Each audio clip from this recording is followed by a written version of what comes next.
चाहिँ निक्लिन्छ। यहाँ चाहिँ कुकुर हामीलाई कुदिरहेछ। यहाँ यस्तो दामी भ्यू।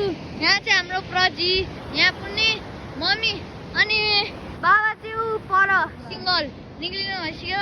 यहाँ चाहिँ हाम्रो माछा पक्रिराख्नु भएछ, यी पक्रि नै सक्नुभयो। अब यहाँ चाहिँ कुदिरहेछ भाइ अनि उसको बाबा चाहिँ यहाँ माछा पक्रिराख्नु भएछ। यस्तो दामी भ्यू हेर्नु होला, इन्द्रावती खोला। यो चाहिँ सबै इन्द्रावती खोला नै हो। हेर्नु होला राम्ररी डाँडा काँडाको बिचमा एउटा खोला। यहाँ हामी चाहिँ यहाँ बस कुदिरहेछौँ। यहाँ चाहिँ परेवाहरूको झुन्ड पुरै कहाँ हिँडिरहेछ, पुरै यहाँ खोलाबाट निक्लिन्छ अनि यहाँबाट जान्छ है त। फाइनली एकचोटि फेरि हेरिदिनु होला इन्द्रावती खोला।